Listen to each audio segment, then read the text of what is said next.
प्रिय विद्यार्थियों, नमस्कार। आज के इसी कंटेंट में हम चर्चा करेंगे बीए तृतीय वर्ष के हिंदी साहित्य के प्रथम प्रश्न पत्र के अंतर्गत संकलित हिंदी साहित्य की प्रगतिवादी विचारधारा के प्रमुख कवि नागार्जुन द्वारा रचित उनकी कविता सत्य के अंतिम भाग की। यहाँ पर कवि ने सत्य को आधार बना करके वर्तमान समय में जो सत्य की उपेक्षा की जा रही है उसके प्रति अपना विचार प्रकट करते हुए सत्य को एक लकवाग्रस्त व्यक्ति के साथ उसकी तुलना की है। कवि कहता है कि सत्य की स्थिति ऐसी है जैसे वह लंबे काट की तरह पड़ा रहता है। वह लंबे काट की तरह पड़ा रहता है सारा सारा दिन, सारी सारी रात। वह आपका हाथ थामे रहेगा देर तक। वह आपका हाथ थामे रहेगा देर तक। वह आपकी ओर देखता रहेगा देर तक। वह आपकी बातें सुनता रहेगा देर तक, लेकिन लगेगा नहीं कि उसने आपको पहचान लिया है। जी नहीं, सत्य आपको बिल्कुल नहीं पहचानेगा।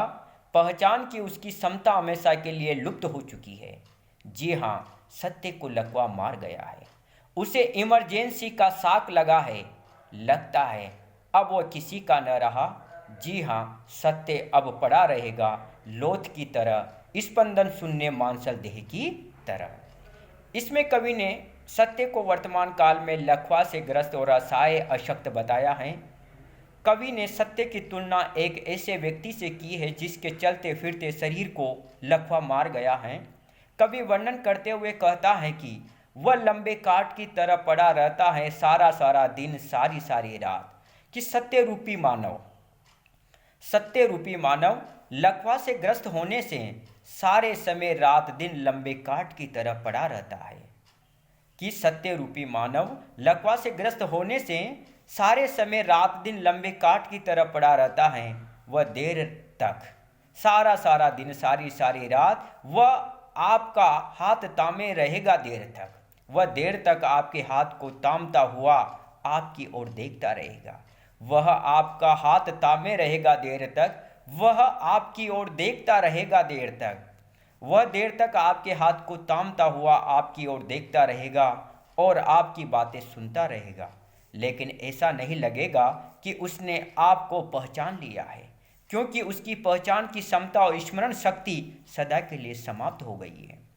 वह आपका हाथ थामे रहेगा देर तक। वह आपकी ओर देखता रहेगा देर तक। वह आपकी बातें सुनता रहेगा देर तक, लेकिन लगेगा नहीं कि उसने आपको पहचान लिया है।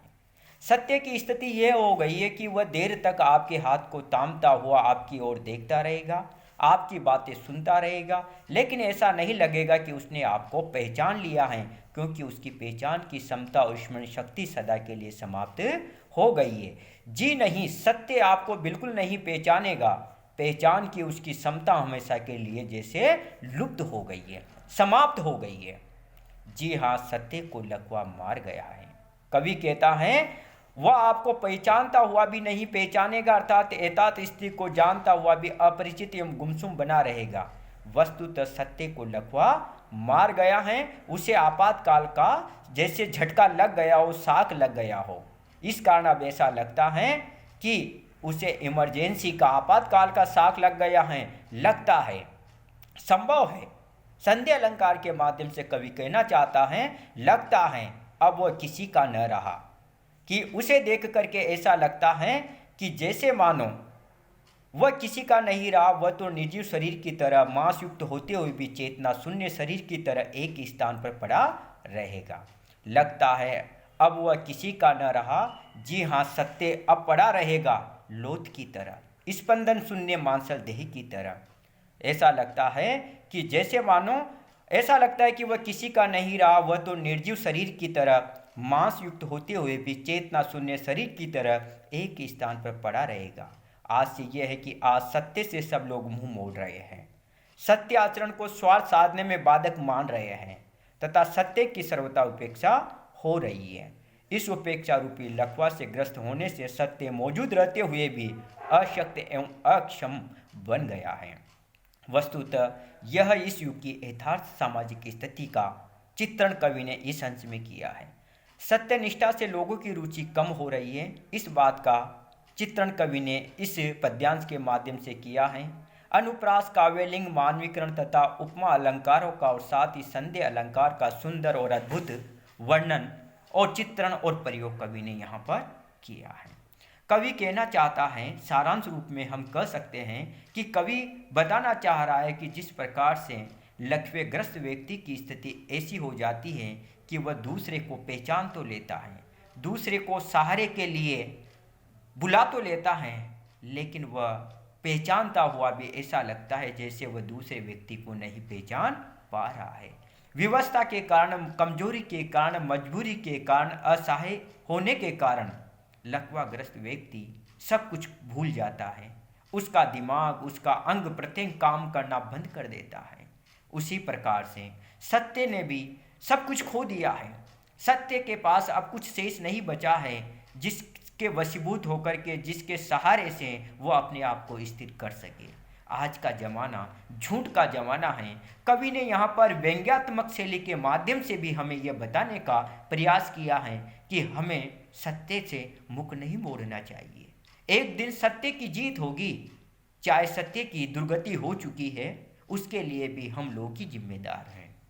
अतः कवि हमें स्पष्ट रूप से समझाना चाहता है कि वर्तमान समय में सत्य अपनी अधोगति को प्राप्त हो चुका है, अतः हमें सत्य को सहारा देने की जरूरत है। अगर सत्य इसी प्रकार से गतिहीन हो गया, प्रभावहीन हो गया, अक्षम हो गया, निर्बल हो गया, कमजोर हो गया, असहाय हो गया, विवश हो गया, तो मानव जाति का अंत निश्चित है। मानव जाति में हाहाकार हो जाएगा, समाज में अव्यवस्था उत्पन्न हो जाएगी, झूठ अपना साम्राज्य स्थापित कर लेगा और मनुष्य जाति का सर्वनाश हो जाएगा। इसकी ओर भी कवि ने हमारा ध्यान आकर्षित किया है।